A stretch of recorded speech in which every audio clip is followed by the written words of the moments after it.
Assalamualaikum warahmatullahi wabarakatuh. Perkenalkan, saya Lintang Sari Irfaniati dengan NPM 201230012 dari Prodi S1 Informatika.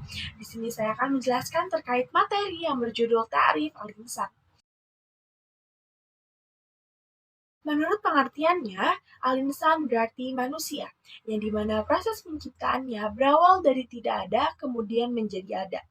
Pada hakikatnya, menurut Al-Quran, Allah Subhanahu wa Ta'ala menciptakan manusia beserta tugas-tugasnya dan tanggung jawabnya sebagai seorang hamba Allah. Islam menjelaskan bahwasannya Allah Subhanahu wa Ta'ala menciptakan manusia berasal dari tanah, kemudian menjadi nutfah, alaqah, dan mudghah, sehingga akhirnya terciptalah makhluk Allah yang paling sempurna karena diberikan akal dan mampu melakukan berbagai kemampuan yang luar biasa.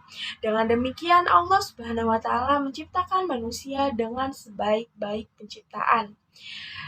Di dalam ayat Al-Quran tidak dijelaskan proses terbentuknya manusia dari awal sampai akhir, tetapi di dalam Al-Quran sendiri menjelaskan bahwasannya proses penciptaan manusia memang berasal dari tanah.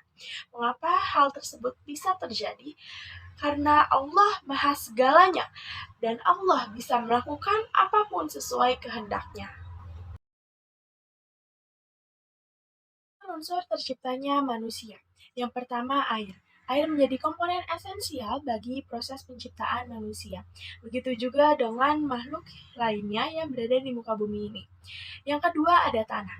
Dalam proses penciptaan makhluk hidup, termasuk di dalamnya manusia, beberapa ayat Al-Quran menyatakan bahwasannya terdapat unsur lain yang paling penting selain air dalam proses penciptaan makhluk hidup, yaitu tanah liat. Mengapa demikian? Karena di dalam tanah mengandung unsur-unsur penting yang diperlukan bagi proses penciptaan makhluk hidup. Lalu yang terakhir ada ruh. Ruh menjadi salah satu komponen paling akhir yang dimasukkan ke dalam jasad berupa non-material. Tujuan manusia diciptakan. Yang pertama, amanah al-ibadah atau untuk beribadah. Di dalam kehidupan ini, manusia diberikan tugas-tugas agama. Yang pertama, untuk mengerjakan perintah dan meninggalkan larangan. Apabila jika dikerjakan, maka akan mendapatkan pahala, dan bila mana ditinggalkan, maka akan mendapatkan dosa atau siksa.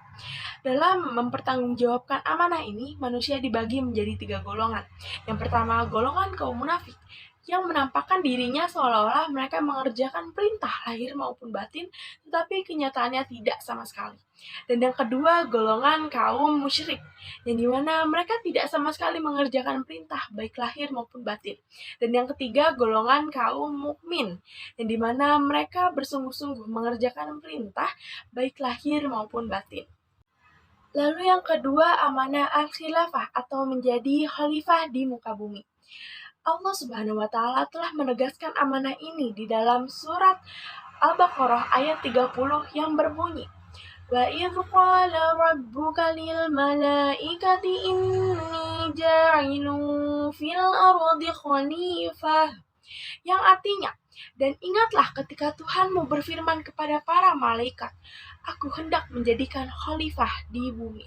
Artinya apa? Artinya kita sebagai manusia ketika diciptakan menjadi khalifah di muka bumi ini, hendaklah kita menjaga dan melestarikan apa yang sudah ada di muka bumi ini.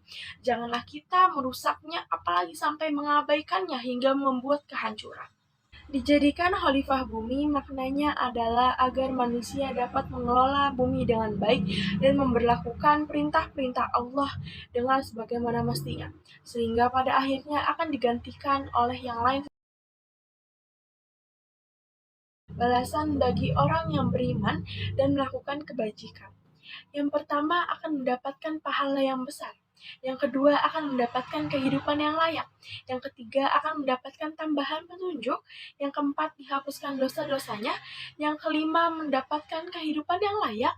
Dan yang keenam dijauhkan dari kegagalan. Mungkin sekian yang dapat saya sampaikan. Kurang lebihnya mohon maaf bila ada penjelasan atau ucapan yang keliru, mohon dimaafkan. Saya Lintang Sari Irfaniati, pamit undur diri. Wassalamualaikum warahmatullahi wabarakatuh.